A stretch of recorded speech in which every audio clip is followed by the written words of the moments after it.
some in there and see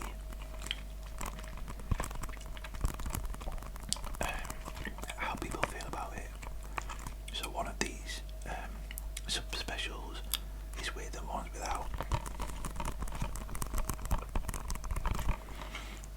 So to jump straight in, the first of this video, I think we did 47 on the first video, 47 Blu-rays. So well, I say Blu-rays, it's like boxes. One box is like one. So there's probably 53 in this, but I'm sure I've miscounted because I've counted a couple of times and each time it's been different. Apparently a boy can't count to 100.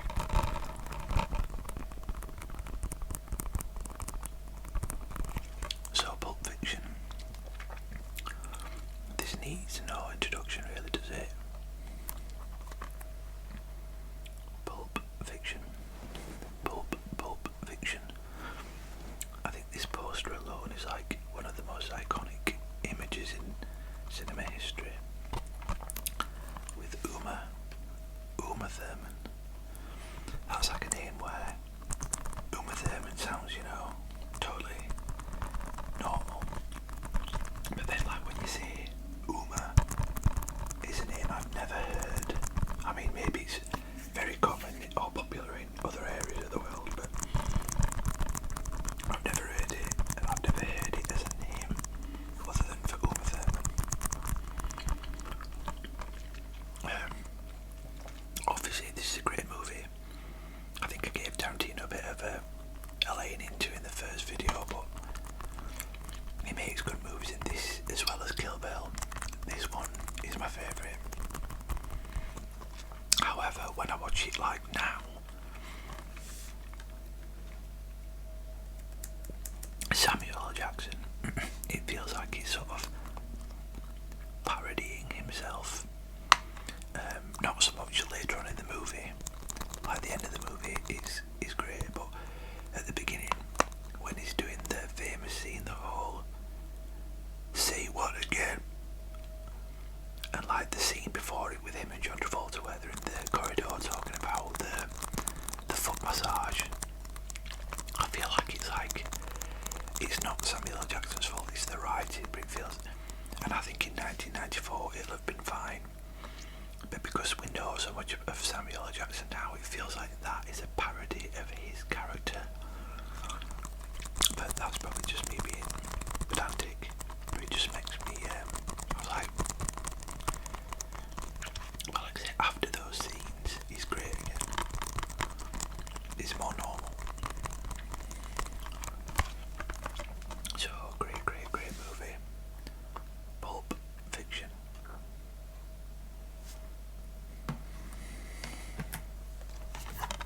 Next one is Mandela.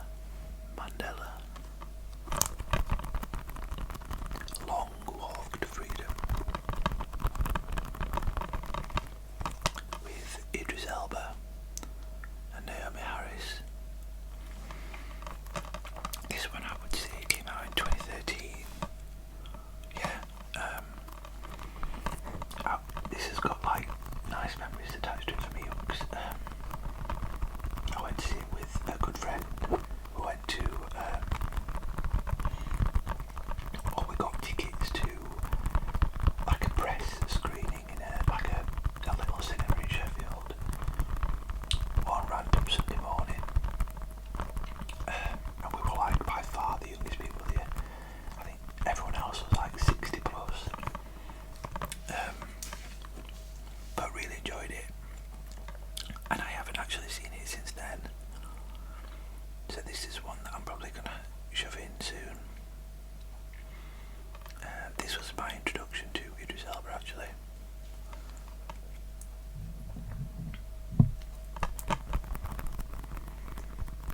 I was more familiar with Naomi Harris, but and obviously he's blown up since then.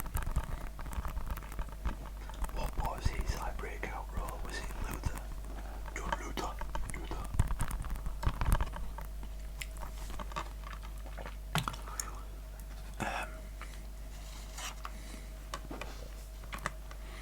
Nope.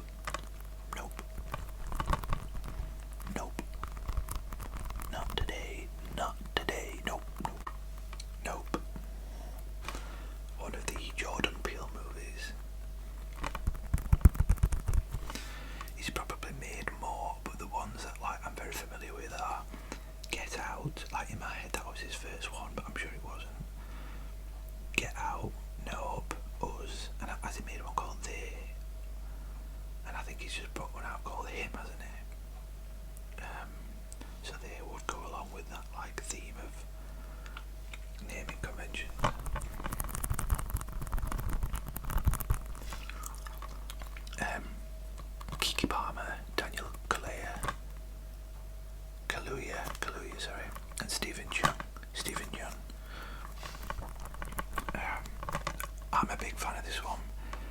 I think the cinematography is awesome. I think it's a really good setting as well. Like, it's not your usual type of setting for this type of movie, and it's not your usual type of like sci-fi.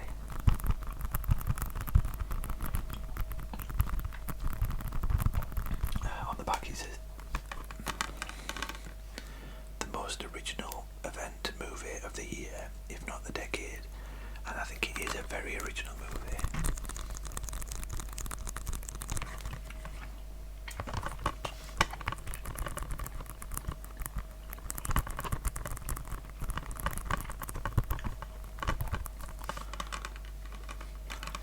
Daniel Kaluuya, yeah.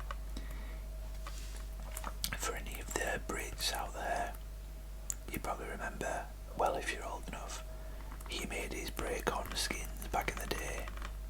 He was Posh something. What was his name? Like Posh Charles or something. And he had like his whole bit was that he was like really posh compared to the rest of the characters. I can't remember what his name was, but it was good. And then, I mean, the Skins had a lot of breakout stars. Daniel Kaluuya, Dev Patel, Nicholas Hoult.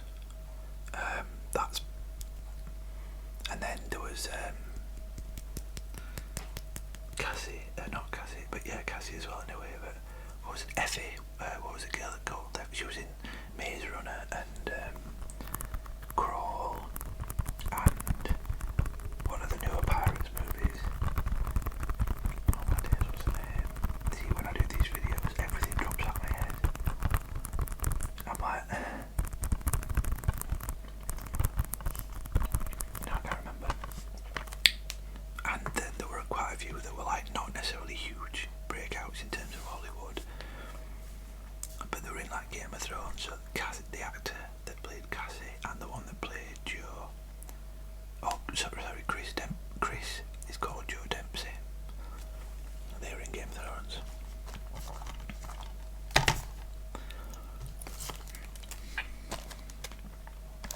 Classic.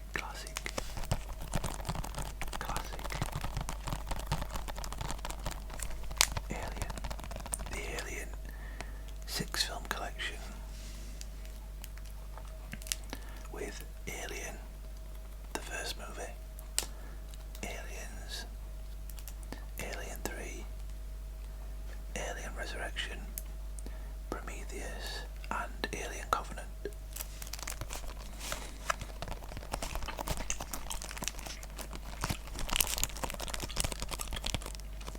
I realise I've not really chewed any of the gum. I'm just adding it in my mouth.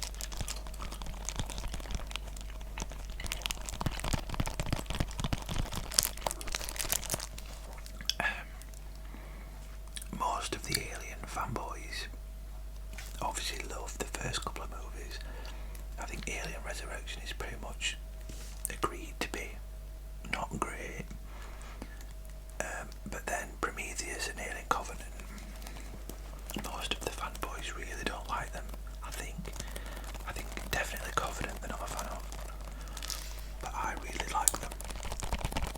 Like I think Michael Fassbender though. I like Michael Fassbender, so that might be why. But I think the creators and Charlize Theron, I think is good in Prometheus. She's in, isn't she? Like, they're the ones I've watched the most out of the franchise, which probably sounds like blasphemy. It did.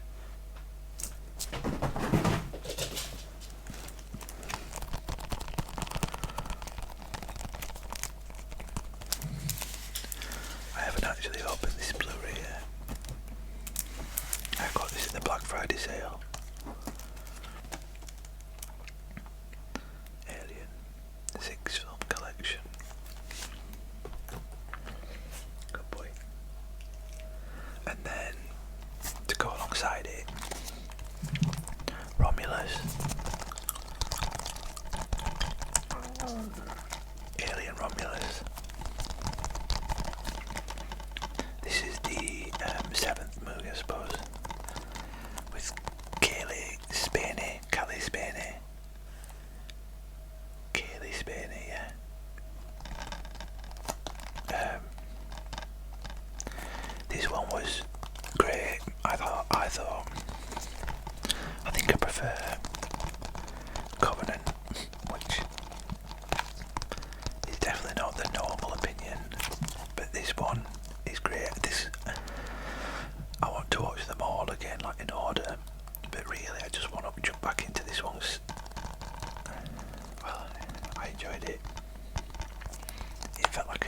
to change this one.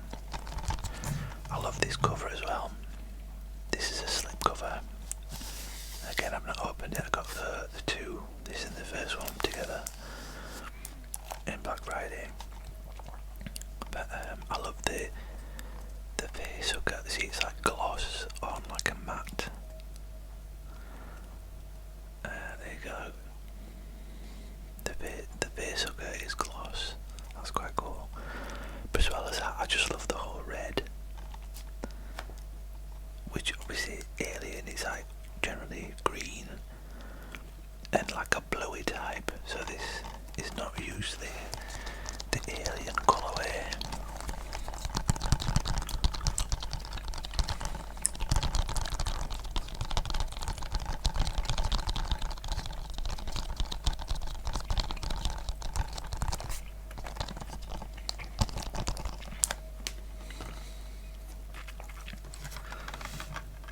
So the next one is Serenity. Serenity.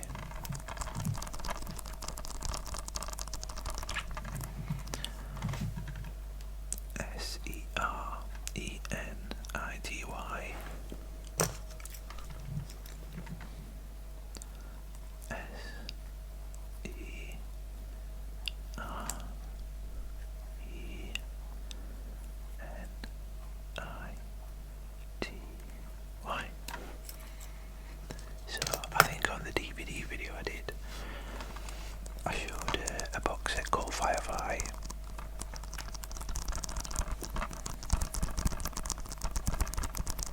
And this is the movie that came out after that.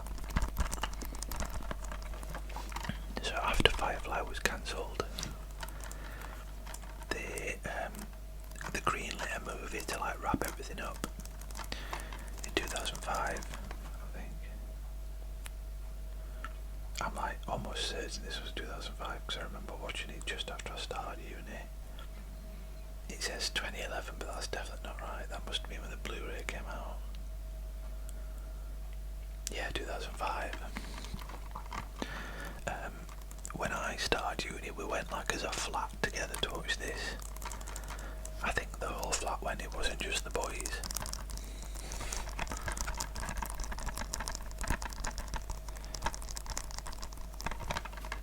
And it basically like what would have been maybe a 5-year story on the TV show, they wrapped it all up into this one movie. So like 5 years worth of TV they put into one 90-minute movie, and it's not bad.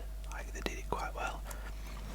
I remember in the TV show, you basically made to really fear these creatures. I think they're called Reapers or Reavers, maybe. Does it tell me on here?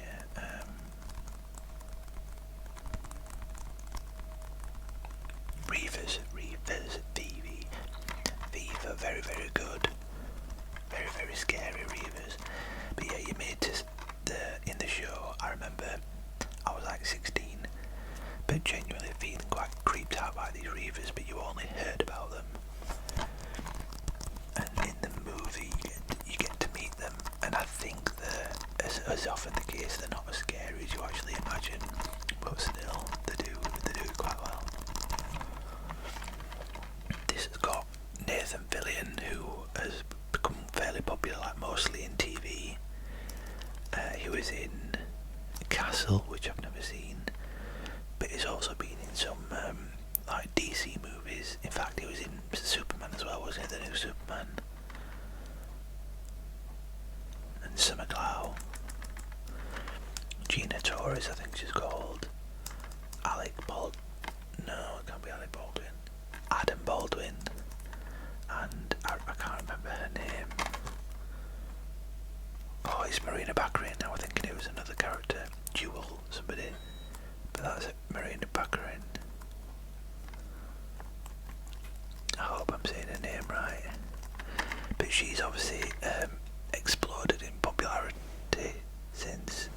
I think that's which character it's supposed to be. Yeah, it is. She's obviously in the Deadpool movies.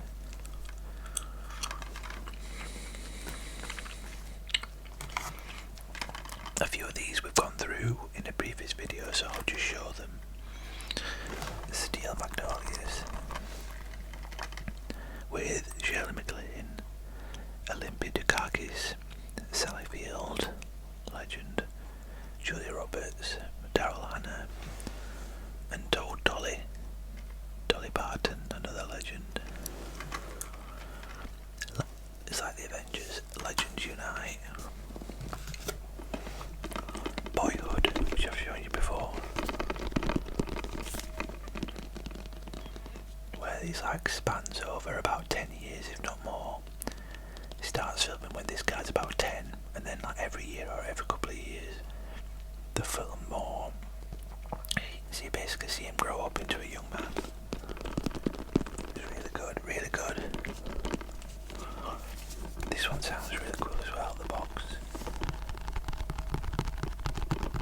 the dog walking into the forest. Fortress of Solitude is a funny looking forest, isn't it? I adored this movie. I really, really did.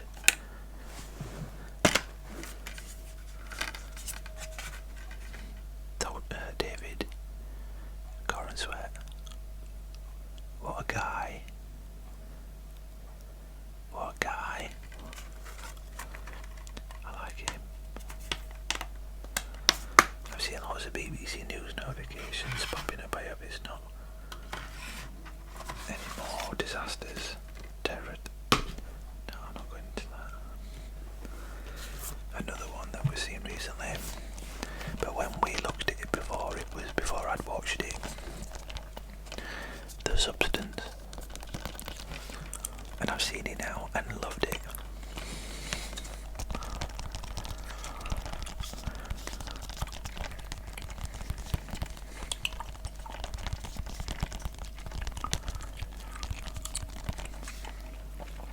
This is one of the movie releases where you get like art cards inside. But I did show that on another video. The Substance with Demi Moore. So like I said, I really enjoyed this one. The only thing that was a bit odd is, well, I mean it was all very odd, wasn't it? But like in a good way. But the ending was, I don't know, like, it just felt a bit off. Like, where the hell did that come from? Not like what happened, but more like how it was filmed. It went very OTT, and that's fine in a lot of movies, and I suppose this movie is body horror, and so that fits, but if you've seen it, you might think it was totally fine, but like the very end scene, where there's lots of blood and stuff, and like, I thought it wasn't filmed great. Like, we were seeing things, we were missing things, like reactions of people that were like, well, what, why aren't we seeing them? And I don't know, but not to say that this movie isn't great, because it is. I really, really liked it. Demi Moore, she was great. I feel like she should have won who won the Oscar now? Oh, it was Mikey Madison for Nora, which was in the first video, who is also great, to be fair. But Mikey, well, I don't know. I would say Mikey Madison's still young. She's got lots of. But I suppose that shouldn't be the reason you win it. Moonlight. I only watched this for the first time recently, and I enjoyed it. You've got, he's the same character. That's really good, actually, isn't it? The same character, but three different actors that portray him throughout different parts of his life. When he's a kid, when he's a teenager, and when he's an adult. I didn't realise though that this is the French version.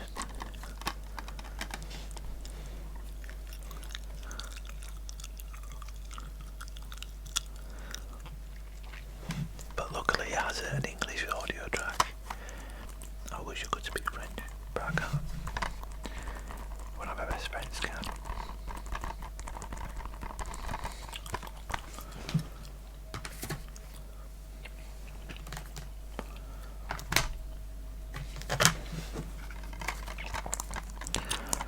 One of the OG's comic book movies of like the recent generations anyway.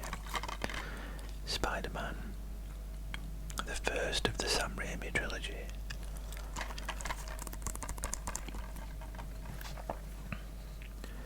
Spider-Man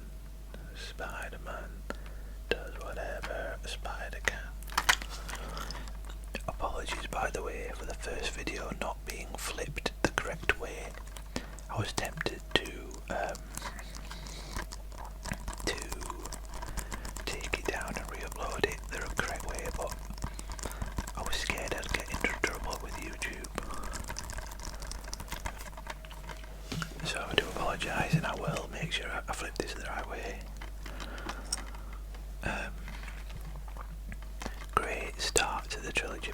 is very well, it's much more juvenile than the next one, at least. I remember when the teaser trailer was released for this in 2001. It had the Twin Towers with like a giant web in between them, and I think a helicopter had been caught. But that was removed from the movie and all subsequent trailers.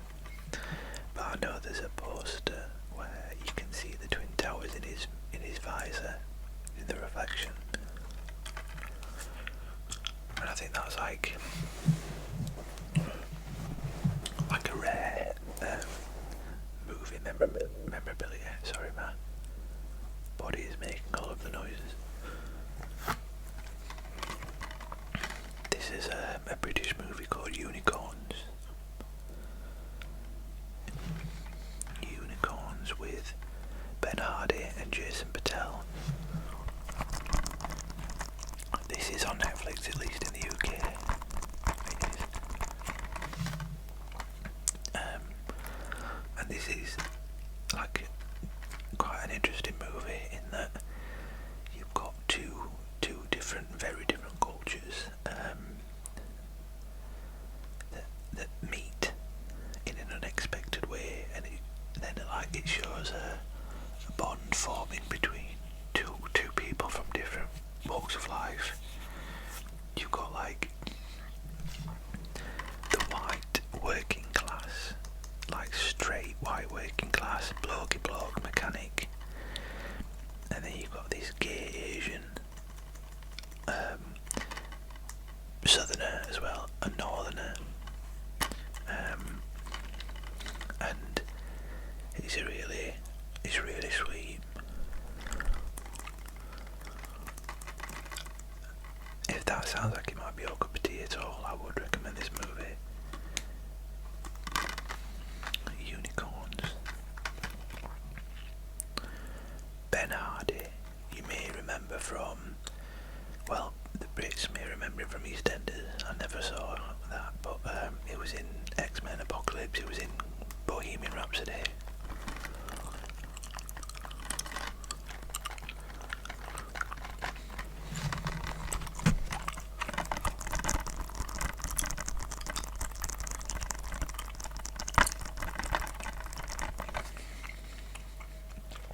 Oh, I've just realised I missed two. So apologies, these have been in out of order. Spider-Man 2. Spider-Man 2. This is still considered one of the greatest comic book movies of all time. And quite justly as well. Alfred Molina as Doc Ock. Obviously Tobey Maguire as Spider-Man.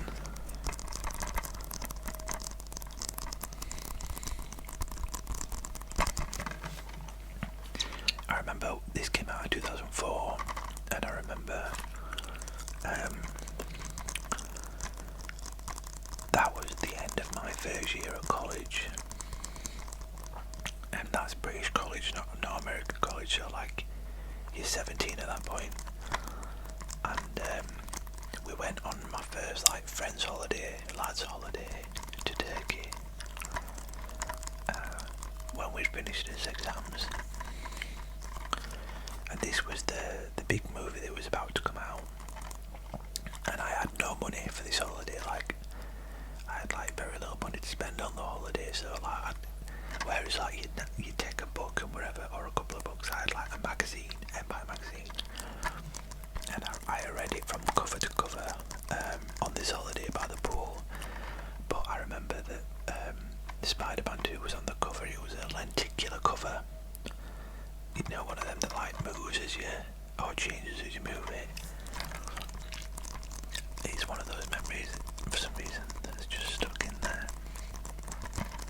That was one of those holidays. Well, we didn't drink because we were 17, but we did decide that on the last night we would drink.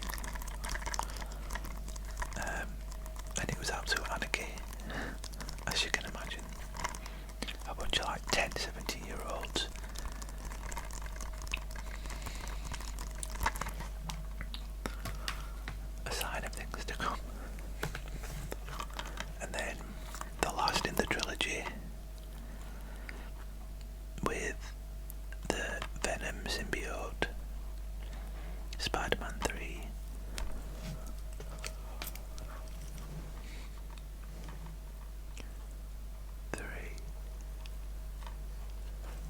This is the old PlayStation 2 logo, isn't it? Or font, should I say. The font used for PlayStation 2, and I think even PlayStation 3. I hope I've got that right, but it's definitely was PlayStation, I know that for a fact. Because obviously this is Sony, as is PlayStation.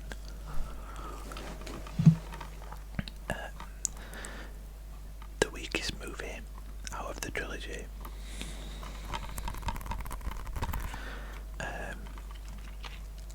2007 was like the emo era. I really don't understand why Sam Raimi chose to have Tobey Maguire go through that whole emo thing in the movie. He just ruined it in my opinion. And there's really good parts of it, like this suit, the symbiote suit is awesome. Thomas Hayden Church as Sandman was good.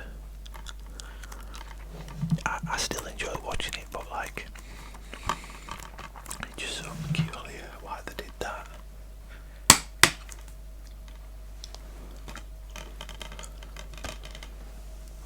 You can see the normal suit there being like taken over by the Venom symbiote suit.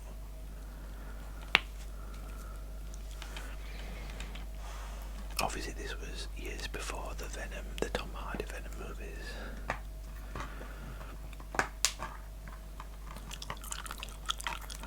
So they're the three Spider-Man, the original three Sam Raimi trilogy.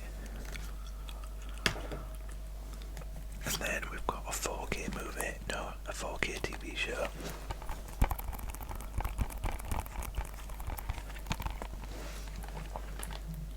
The Last of Us with Pedro Pascal and Bella Ramsey, which is in 4K Ultra HD, and it's the first season of the TV show. This is based on the first video game.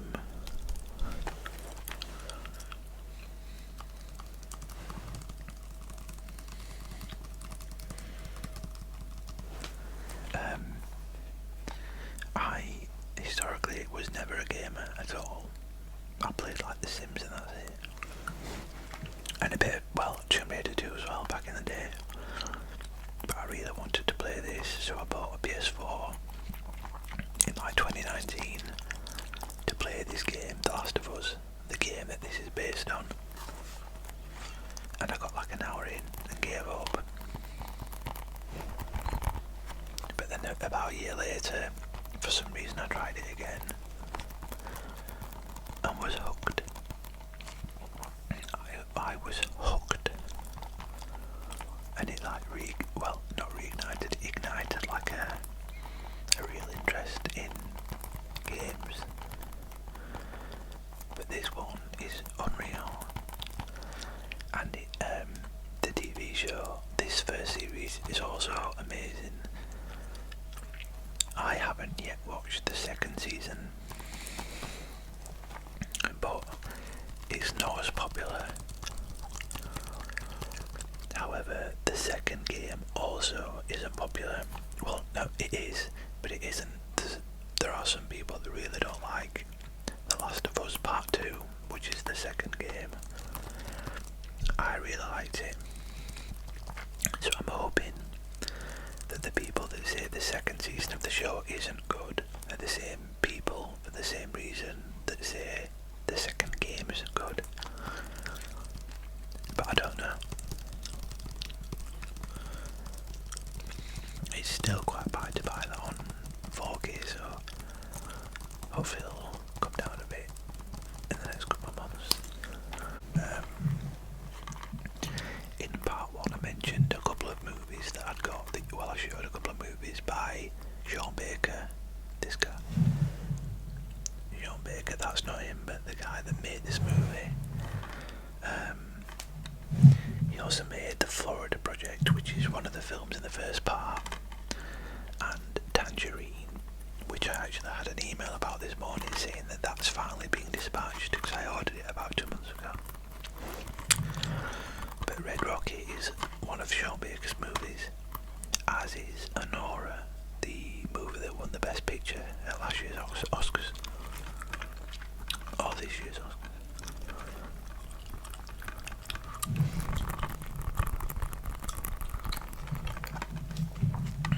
this one is about, so Simon Rex, who is this guy? Simon Rex. He plays an ex-adult movie star that comes back to his hometown, and he basically isn't very popular at all. And it's like just a slice of life movie, as are all of Sean Baker movies, really. But it's a really good film.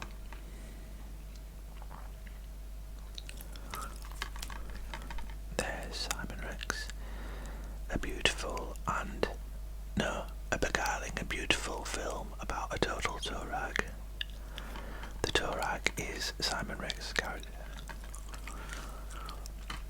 That's obviously not an adult movie, it's a normal movie, but Simon Rex, he actually was in real life an ex-adult movie star as well. So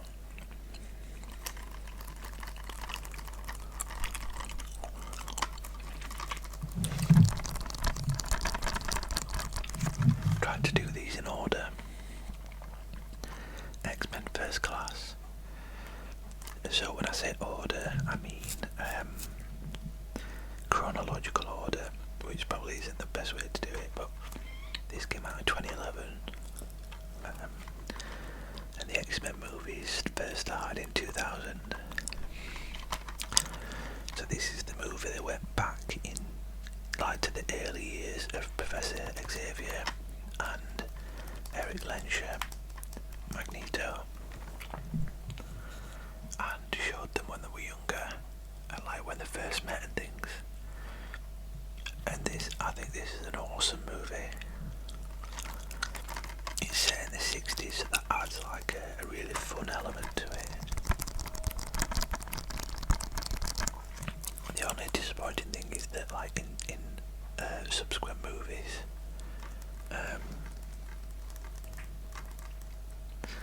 some of the characters in this are like, they're just not in other movies, and you're like, oh yeah, you want to see more of them. Some of these, basically, the Hellfire Club, January Jones, and Azazel, can't remember his name. But yeah, this was, when this came out, I'm a big fan of X-Men, as you're about to see. But in 2011 I was like distracted by other things. It was like peak hedonism age for me, where I just like started work, well, a couple of years before, and just got money sort of thing for the first time. I was out every weekend, so I wasn't up on movies for a couple of years. And then, like, maybe 2013, I like discovered this and was like, what the hell have I missed here?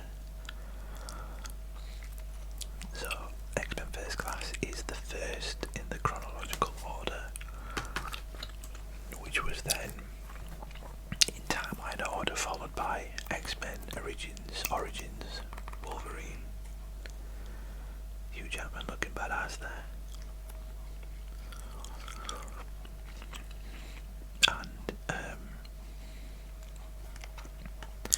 Even though I love X-Men, and I really do, I'm an X-Men fanboy. X-Men and Spider-Man, they're my favourites, although when I was a youngin' it was Batman. Even though I'm an X-Men fanboy, I never chose to watch this one because it came out during that period I've just mentioned, and then afterwards because it was so badly reviewed, I didn't bother. And then when I did watch it, I bought, well, in the first part I explained that I went to this shop called CEX where you like, it's a second-hand shop, and this was there for 50p, so I was like, bugger it, I'm just going to get them all, and I actually really enjoyed it. Well, probably because I expected not to. And then the next one is the first movie in order, and this is a 4K, so I decided to at least splash out for 4K on the original trilogy. You've got Mystique, played by Rebecca Romijn, Wolverine, played by Hugh Jackman, and Professor Xavier, played by Patrick Stewart, who is from Yorkshire. He's a Yorkshire boy. He's from Leeds. Oh no, he might be Huddersfield actually.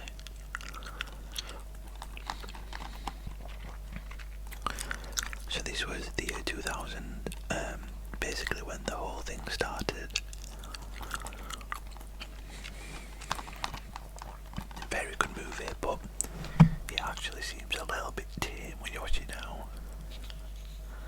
But nonetheless, it was a game changer for comic book movies. There really are a lot of breaking news, notifications from BBC News. Yeah, nothing bad is happening. Then in 2003, X-Men 2 was released. Or, if you're in America, it was called X2. X-Men United. But over here, which is X-Men 2. I don't know why.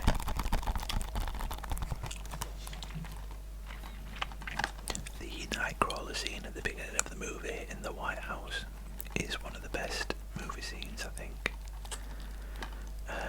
This entire movie was great. Like, it's the best of the trilogy, of the original trilogy by far.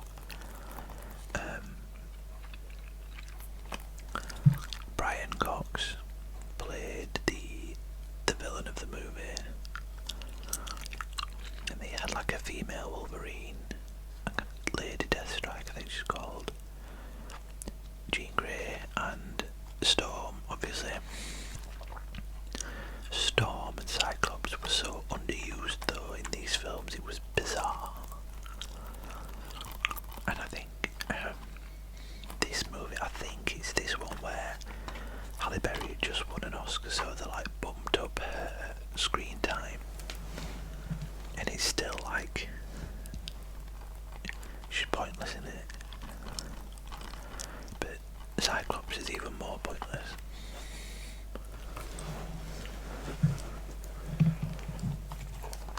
Before it's going to sleep. And then X-Men 3, The Last Stand. Not the greatest.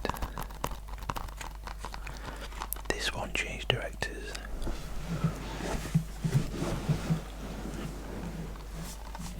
This one, instead of Bryan Singer, this one was McG. No, it's not, it's Brett Ratner, whatever. Yeah, Brett Ratner, not McG. But like, the quality dipped massively. But the quality in these movies dipped massively. It was just a bit silly. Like killing everyone off left, right and centre, which I know was like the end of the trilogy, but it just seemed unnecessary and unearned.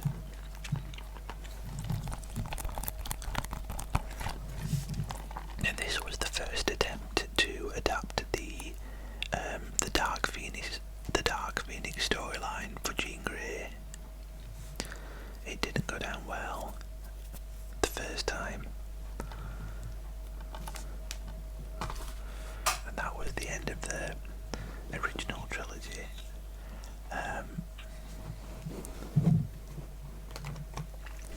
then there was another Wolverine movie that was better received than X-Men Origins.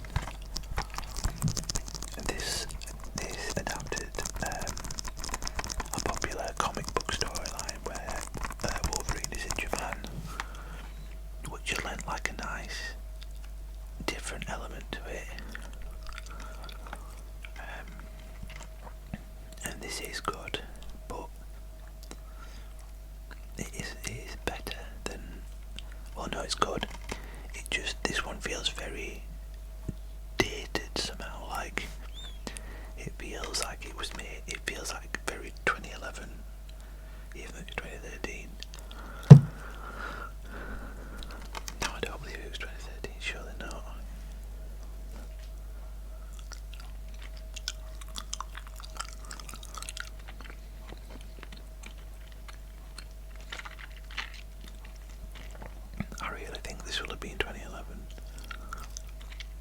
just say 2013 at the back. But I mean, the best thing about this one, even I'm making it sound like this is not good at all, it is. But the best thing about this one, in fact, look at Hugh Jackman there. He was obviously older here than he was in the previous movies, and this was the most shredded he got for it. And obviously great, good for him. Well, in real life, there's like this big obsession with blokes being absolutely shredded, and blokes that are like well built, that look after themselves, that look amazing, being considered like out of shape because they don't look like this, and you're like, what the hell? But anyway, sorry for that random tangent. One of the best things about this is the end scene, which I wasn't expecting. The end scene links into the next movie, and the next movie in the timeline is by far my favourite, and that is X-Men Days of Future Past. Days of Future Past. But this is the Rogue cut, so this is just a slightly different version which had more of Anna Paquin as Rogue.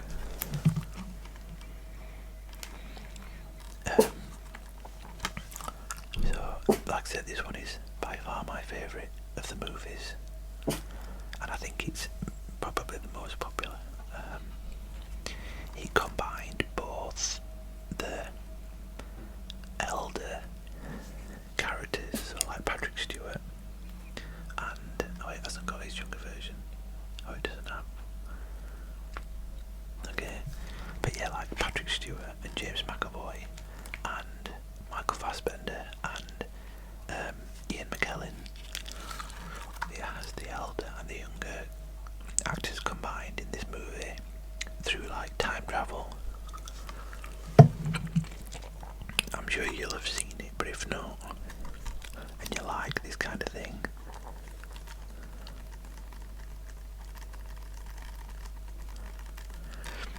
I would highly recommend it.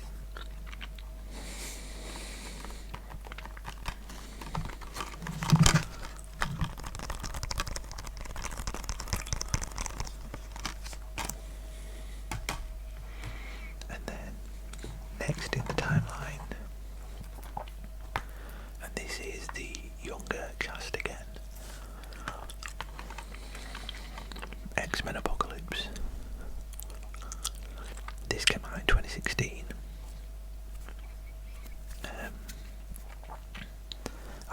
I was working in Poland when this came out, so I went to see it. There was like, I lived in a city where, well, it's called Gdynia, absolutely beautiful city, and they had like their version of Meadowhall for me, but like a shopping centre with a cinema, like a 5 minutes walk away. And quite a few big movies came out that summer while I was there, so I would like hope and pray some movies were released with English audio tracks and then Polish subtitles, and others were released with the opposite, English subtitles with Polish audio tracks. And I watched both, I did try both, but this one had the English audio, so it was perfect for me. And after Days of Future Past, this was such a disappointment. However, now I can enjoy it because I'm not expecting the level of cinema that was Days of Future Past. But you've got a new version of Storm is introduced, the young version, who arguably should I say is better than Halle Berry, or she gets more to do anyway. So the young Jean Grey is introduced, Sophie Turner, Ben Hardy again, who was in Unicorns, Evan Peters plays Quicksilver,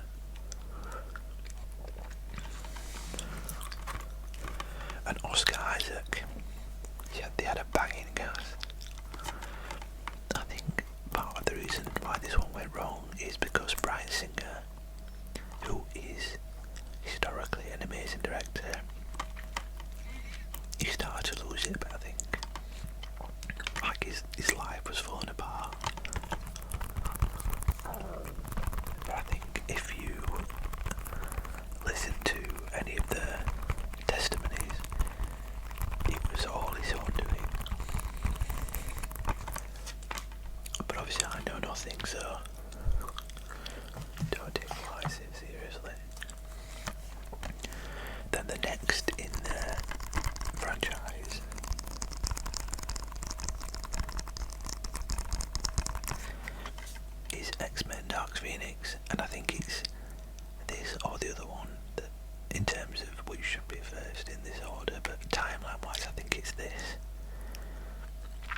release order.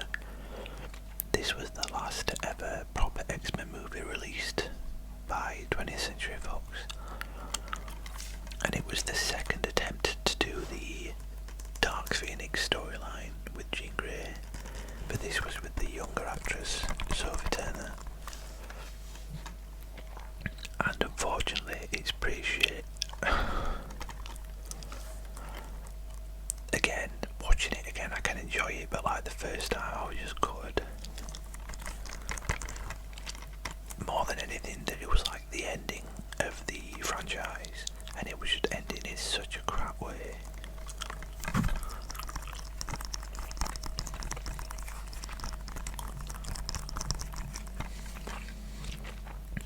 Like, what happens to Mystique's character is just rubbish. But like I said, when I watched it recently again, I actually genuinely enjoyed the movie because all of my expectations had been dropped on their ass. And then, even though this was released before that one, this is the last in the timeline. Logan, which is like the old man Wolverine movie, and a way different movie to the others.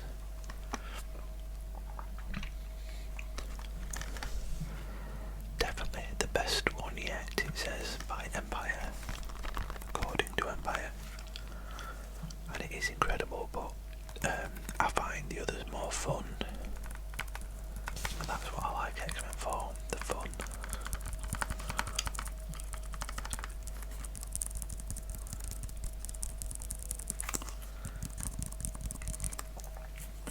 And like I said, this is the last in the timeline. However, you could argue that it isn't the end because Deadpool and Wolverine sort of continues it, and obviously Marvel now own them, so we all assume that it's going to get rebooted. But will there be versions of Patrick Stewart's Professor X and whatever else? Very possibly.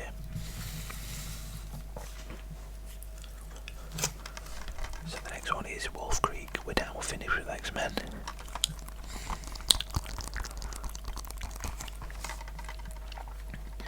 This movie is based on true events, which is mortifying.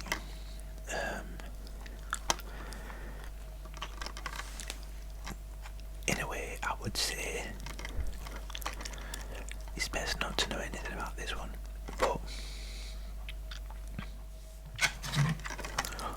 things may look a little bit different because my storage was just full, so I had to restart. I don't really understand because I had loads of storage before, but I don't know. So yeah, when we went to see this, me and two mates, we had no idea what it was about. I actually thought it was a bit of an alien movie, like an alien abduction movie, and we were genuinely traumatised. And I think it made it much better not knowing what it was about. So if you've not heard of this, I'll do you the same. Well, I'll give you that option to also go into it blind. I suppose I've given you some idea, but it's worth watching this movie, and it's a true story.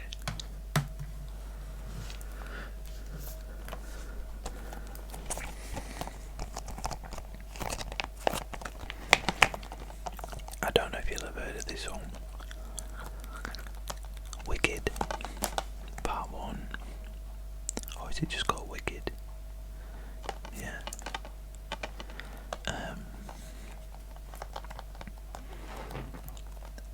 One of my mates surprised me with a trip for my birthday, a trip to see Wicked the show on like my 27th birthday or something. And it was great in London. And I didn't know the music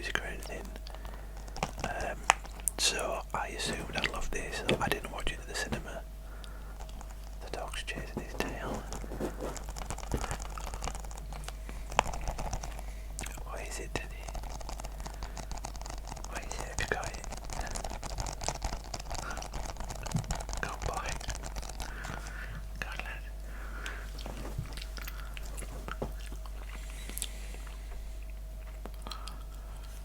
Good boy. I think if you'll neglect it when I do these videos, but like work calls and stuff is the same. Like, give me attention. But anyway, yeah.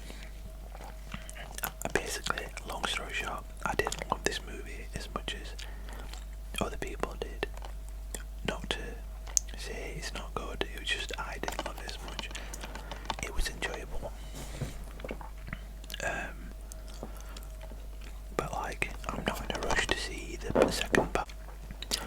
Obviously this one did really well, so I'm not denying that people shouldn't love it, and I enjoyed it. It's just I didn't love it as much as other people, I don't think.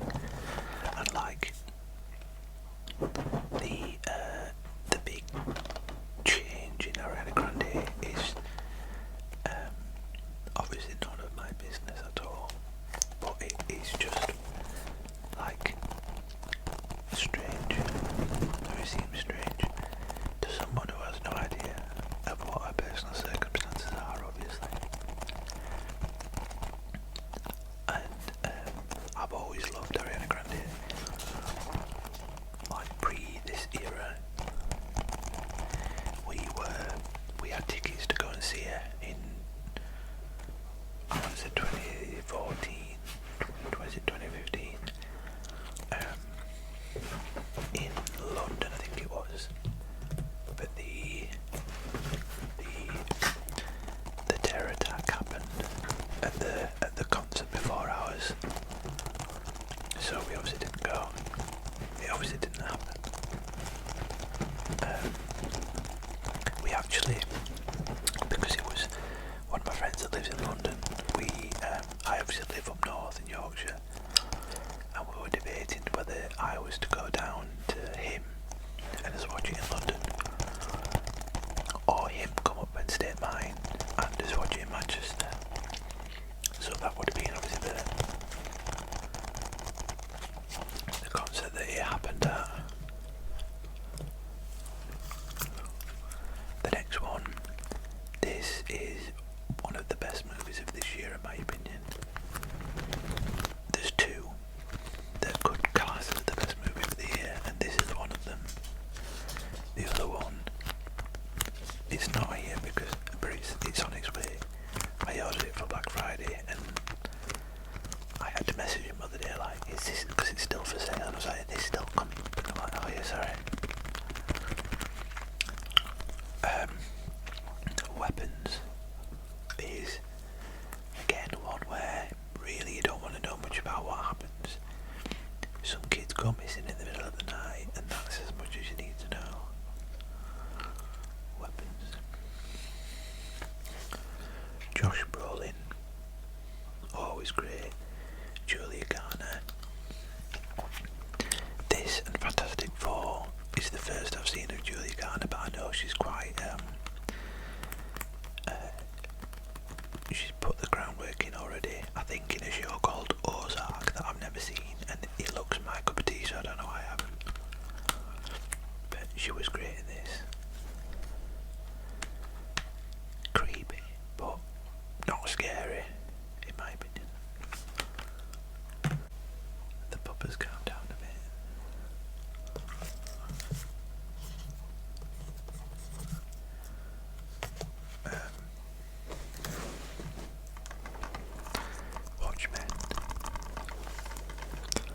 Watchmen, the director's cut.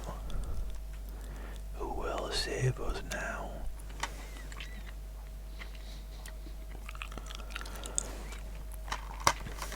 This is a long movie, but it's one of my favourites. I wasn't familiar with the comics or anything to do with Watchmen before I watched it. Watchmen. But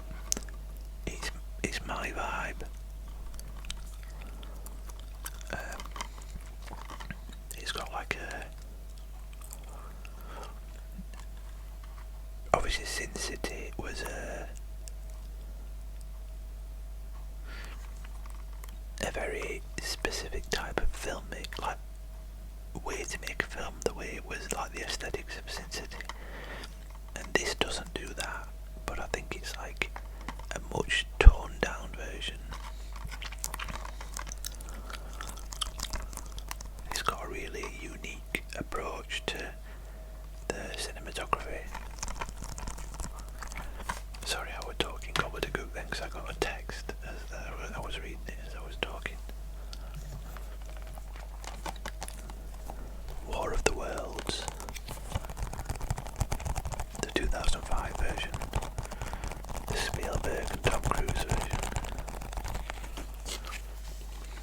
Dakota Fanning as a Ben and Tom Cruise and a tripod. Now, like I've said, or I said in the previous video, I've only just started collecting Blu-rays.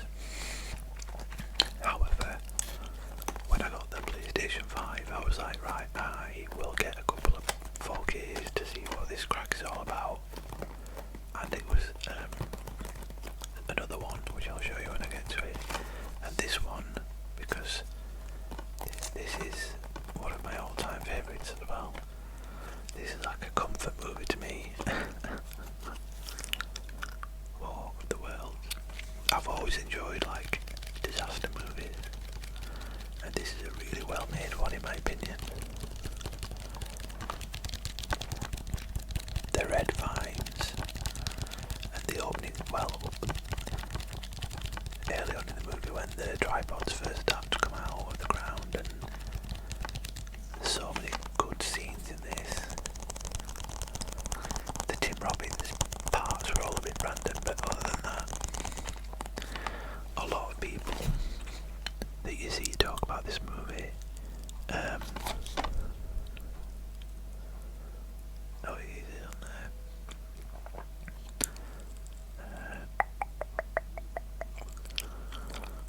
His name isn't there.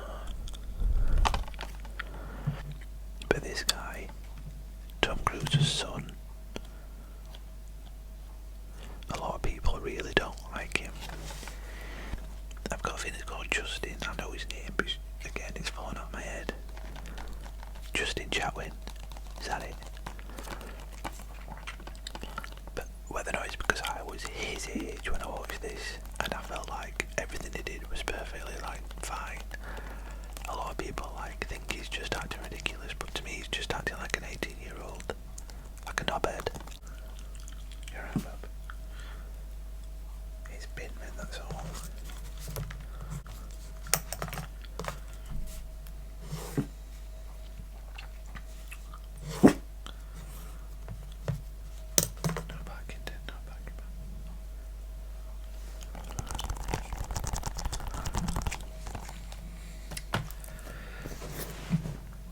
Then next is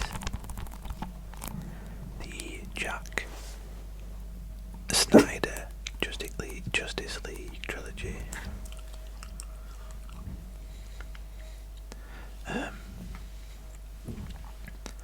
So for anyone uninitiated, the other version of Superman that I showed you in the steelbook case, that is the new version that basically reboots this one. So this trilogy includes Man of Steel, which is this movie, and I loved this. I love the new version, but when this came out in 2013ish, I love it. It feels like all the movies here are from the same bloody year.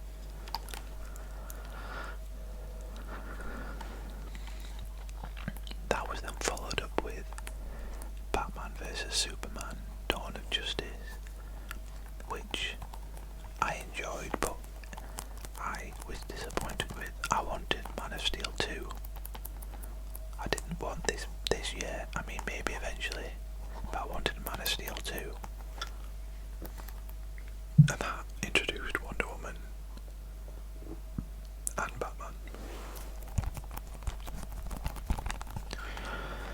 And then they released Justice League,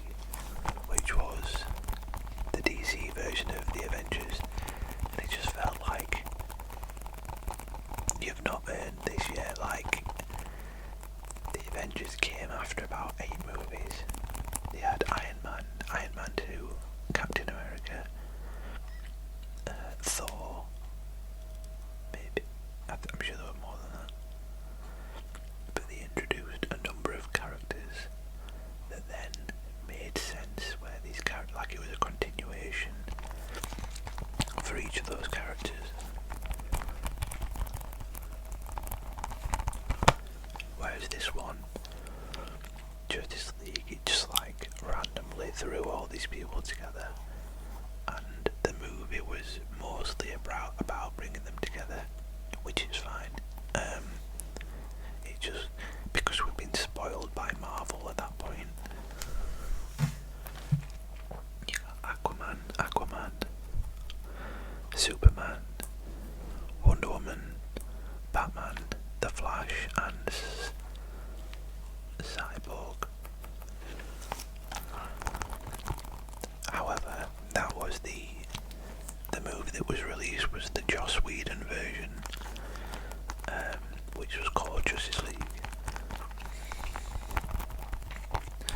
And Joss Whedon released it because Jack Snyder, this guy, the director, who basically had mapped out this entire franchise, he had an awful,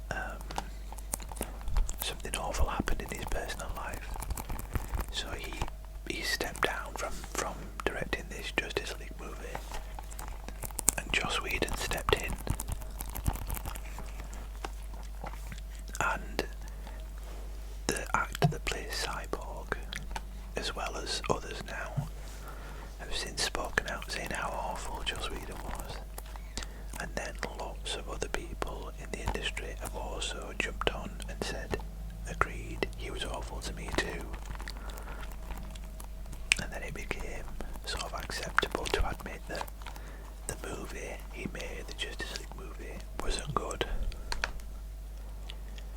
And so began a petition to have Jack Snyder's initial vision for the movie to be released, and Warner Brothers eventually agreed and gave Snyder a budget of I don't know how much to complete his version of the movie and release it as Jack Snyder's Justice League. And that's what this is. This is the Jack Snyder version. And the movie went from being like an hour and a half to, I think it's like 4 hours. This is 242 minutes. So it's a long one. And it's in like,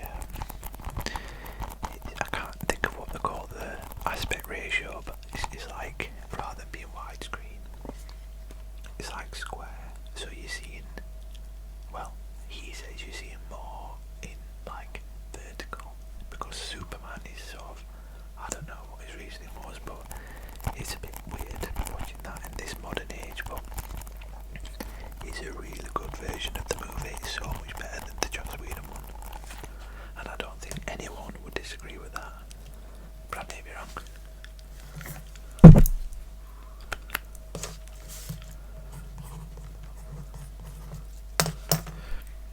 We've then got Super Mario. It's me, Mario. I've touched on this in the Mario video I did, so I'll not spend too long on it.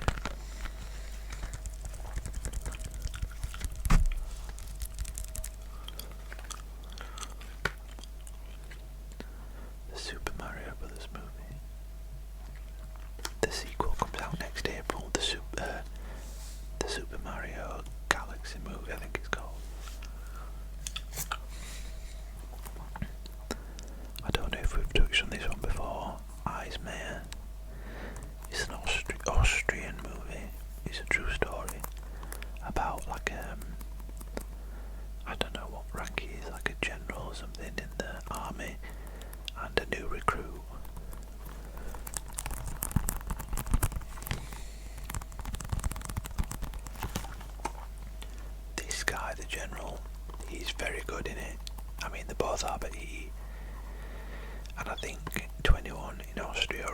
everyone over the world that knows the real man, they all say that he does a really good job of playing this real person.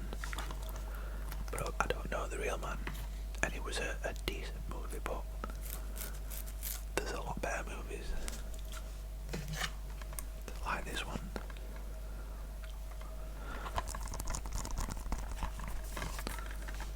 Zero Dark 30.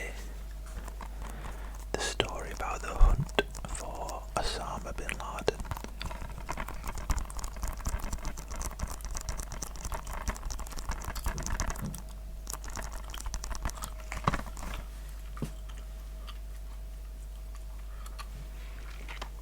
With Jessica Chastain.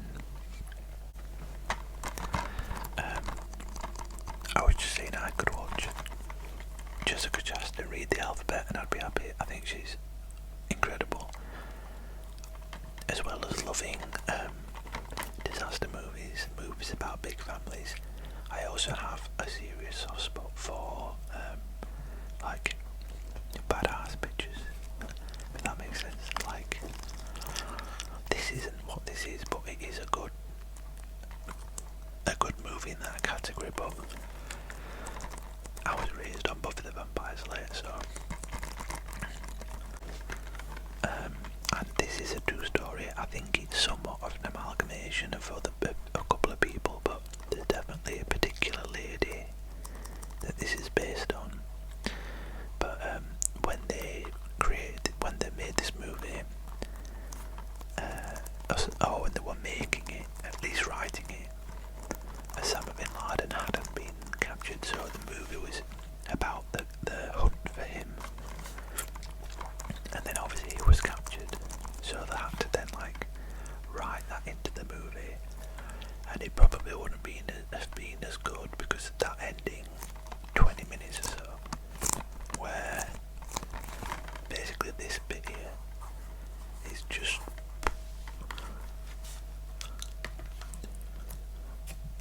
I'm a big fan of that movie. Is that Catherine Bigelow? Yeah, Catherine Bigelow directed that one. I've got a Hurt Locker, but that's in the pile that I'm not showing you because I've not yet watched it.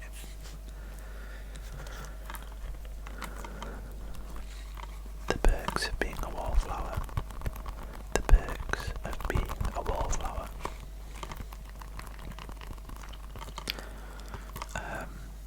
This is based on a book that was written by the person that directed this movie, so that's very unusual and also very good. Stephen Chbosky. And this is one that's got like memories for me, where I went to visit a mate that lived in Annecy in France, and on the way back I bought this book in the airport, and then on the plane I bought them on, it was a cheap flight because I'd still get cheap flights, but it was like yeah, I was young and a student. No, I wasn't a student, but I was young and broke, and I bought them two little balls of wine, where it's like a glass each. You get them for like 2 bottles for like 12 euros or something back then. This was around when this came out. And a box of olives. So I had this book, 2 bottles of wine, a box of olives, and I had a great time on the flight home from France. And it's only a relatively small book, so I did finish it on the flight. And there was a woman across the aisle who, when she picked up to get her bag, she was like, "Seeing you read that has made me decide I need to pick it up for myself." And I was mortified, thinking that she'd seen me like discreetly crying at the end of the book, because it's an awesome book.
as exciting at the time. Like maybe after I think season 2, I was still like sat down for it every week, ready for it. It was probably somewhere in season 3 that I lost it a little bit. But that's probably because, well, it will be in fact, because I left uni, and then, like I mentioned before, the hedonism era began.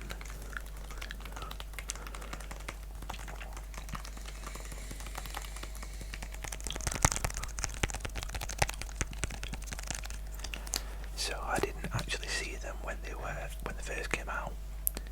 These I did, but like the end of season 3 and beyond, I didn't watch until like 2011, when I calmed down a bit.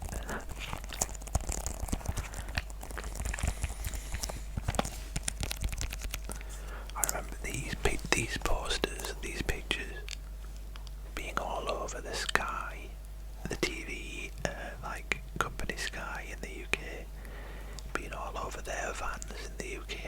I remember that so clearly. Like giant pictures like this picture of Kate and Sawyer wherever he is there. Like that feels like it was like a year ago. Not like 18, 19, oh my god, 19 years ago. Because this was 2006 I think. It was about that, no, it will be 2006, so yeah, 2004, 2005, 2006. But yeah, it didn't get worse at this point, it was just I got distracted and it did become more convoluted, so you had to really pay attention.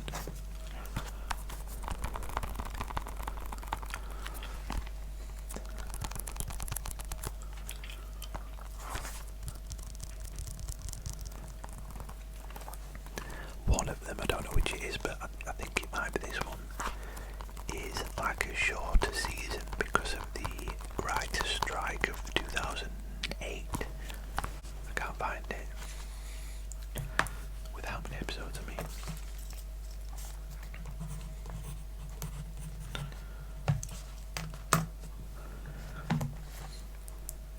Season 5.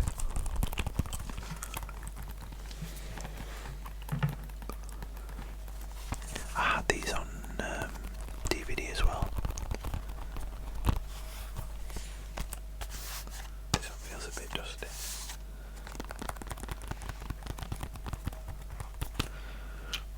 And then the finale, season 6.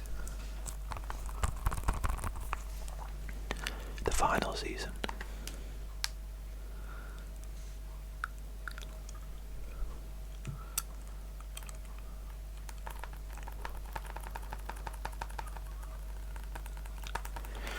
Like I say, I think a lot of people didn't love the ending, but I really did. They were never going to please everyone, and it was satisfying for me. The next movie is Pride, Pride, Pride, Pride, Pride, Pride. A great British movie, a very heartwarming, feel-good movie. It's set in Wales and it's a true story from the 80s, I think. But like, it could easily be set in Yorkshire, like because I'm from a mining area, and this is the miners and the gays that like joined forces, even though they historically are very opposing. So that it's very heartwarming, and like this, like, I'd never usually recommend any movies like this to mum and dad, but this one definitely, and they loved it. Great cast as well. You've got Imelda Staunton, Dominic West, Bill Mackey, is it something Mackey? George Mackey, Bill Nye, Paddy Considine, Andrew Scott. I forgot Andrew Scott was in it. Who is he in it? I don't know. I forgot his name as well. He's in Misfits and Brassic. George Schnetzel or something. Or Ben Schnetzel. He's like the only American, I think, and I didn't know he was American when I watched it. Les Miserables. Les Miserables. Or, as I thought until I went to see my nephew, my actual nephew, not my grandnephews like I'm normally talking about. My fourth born nephew, he was in like an amateur production of Les Mis around the time this movie came out, and it was what introduced me to it, and I got hooked. And until then I knew nothing about it. Very uncultured. Most people my age, I'm sure they do know about Les Mis, but I had no idea what it was. And I honestly, I thought it was called Les Miserables. Like I didn't know it was French, I just thought it was a bloke called Les Miserables. Moron.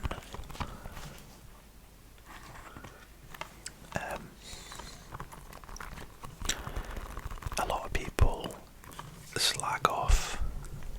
Where is he? Oh, Russell Crowe. A lot of people slag off Russell Crowe in this one. I think he's awesome in it. Like, he's my favourite in it. And I probably sound a bit like Russell Crowe. I've got quite a deep voice, and when I'm watching something like this, like a musical, I'm going for it. I'm singing along. So his parts of the film are where I can really like get involved and like throw my voice into and sound horrific, but nonetheless I enjoy it. No, I'm not gonna do it.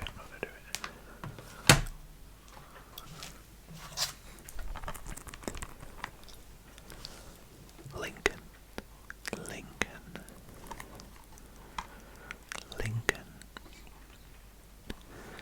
Now, great movie, obviously. Steven Spielberg, Daniel Day-Lewis. Just because I bought this on iTunes. It was one of the early movies I bought on Apple TV. Sally Fields again. Tommy Lee Jones. It's a long one, but I love it. Joseph Gordon-Levitt is in it as well as his son.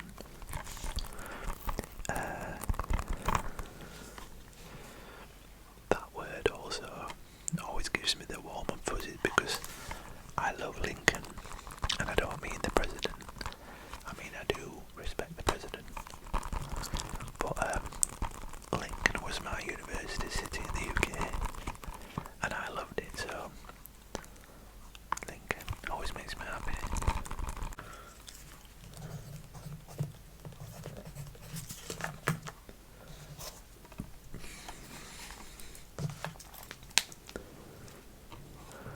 Lion. Lion. Lion. With Dev Patel, who was in Skin, like we said. Rooney Mara, who was in Girl with the Dragon Tattoo. David Wenham, I don't know who that is. And Nicole Kidman, who I'm sure you know. This movie is,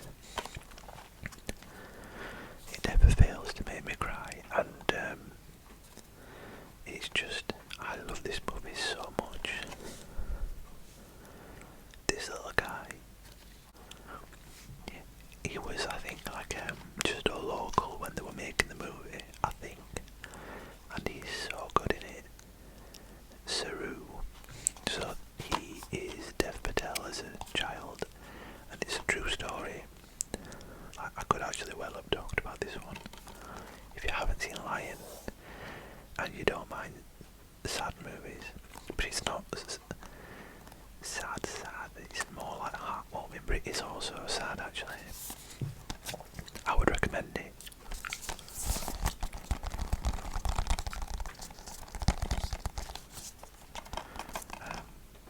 Yeah, there's not. It's just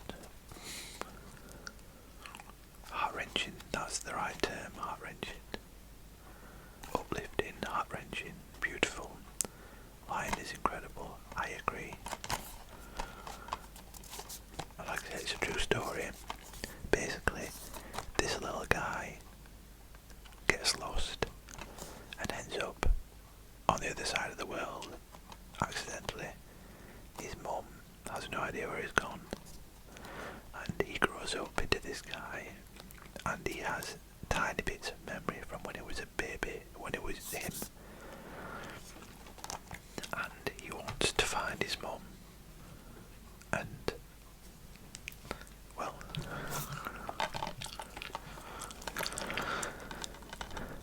another one that needs no introduction. Titanic. Another Jimmy Cameron movie. Leo DiCaprio, Kate Winslet. When I said that I bought 2 movies on 4K, War of the Worlds, this was the other one. When I was like 10, I was obsessed with Titanic. Like, not just the movie, everything Titanic. Like, I had the books about the sinking and White Star Line merch. Yeah. In 1997 we didn't have that many things to keep us entertained, you know.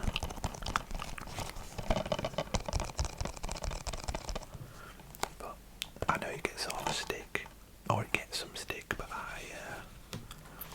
I think it's great.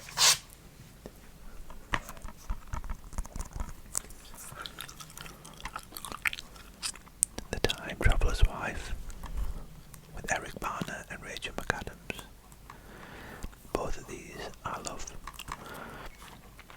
Just a side note, I'm sort of realising now how halfway through the video I think I've sort of realised how to chew gum for ASMR. You don't like chew it like normal, you just sort of move it around your mouth. I think anyway, that's what I'm realising, but I might be wrong. So at the beginning I might have been like a bit harsh with it, so apologies. But this is based on a book by Audrey Nefinger, I think she's called.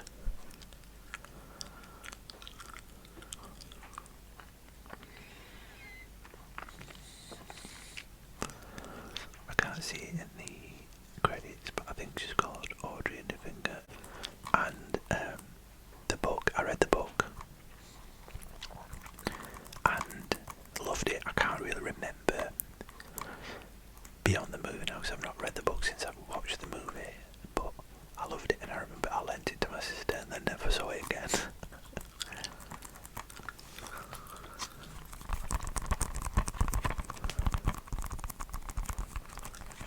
There's been a TV show that's come out with Theo James and Rose Leslie, but I've not seen that and I don't know why, because I was obsessed with this for a while. We've only got a couple left, and this one's another steel book.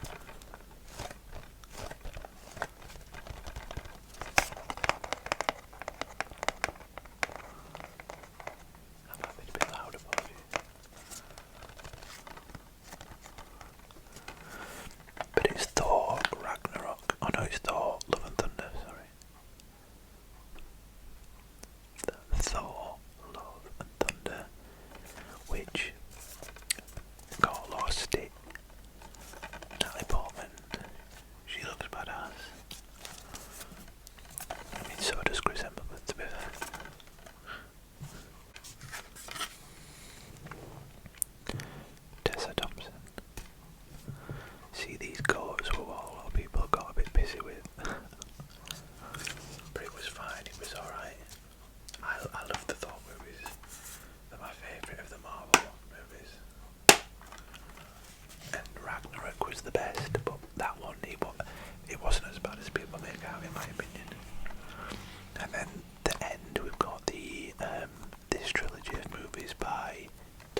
Britney Snow and Mia Goth, or Mia Goth X.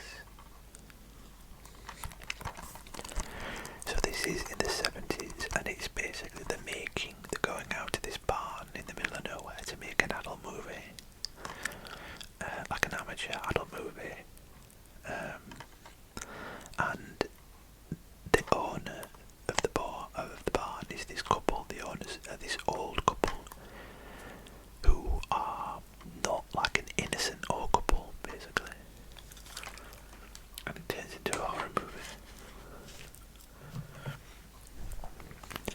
This was then an unplanned sequel, but it's actually a prequel because Pearl, who is played by Mia Goth,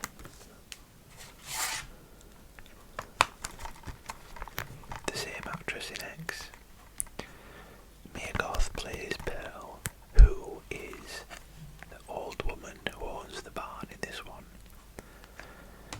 which is great. Like, the fact it's the same actress is great. However, there's probably something that went over my head, but it's not relevant to the story at all that it's the same actress. It's just something they did. But this one is the best. Pearl is the prequel set in like the 20s, 30s. It might be 40s, my god, no.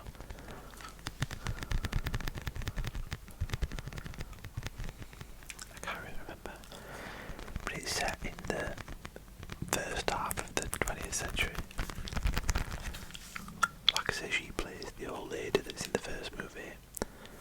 And basically, she's a bit of a psycho. But she's lovable as well. Mia Goth plays her amazingly. This has got David Goran's in as well. Superman before he was Superman.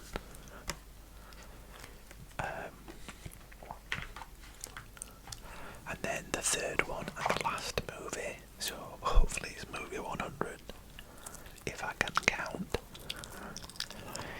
is Maxine, which is also Mia Goth.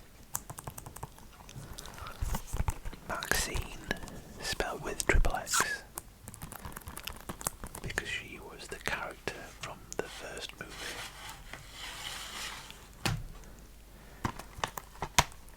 This is the same character as well as the same actress is the same character, so after this movie happens in Hollywood. Now, even though that's the same actress, it's a different character, which confused me at the first, but once you accept it, it's great. So Maxine is set in the 80s and is set in Hollywood, and people didn't love this as much, but I actually thought it was great. It isn't as good as Pearl, but it's good. The entire trilogy is a great little trilogy to watch. If you've got a chance and you haven't seen it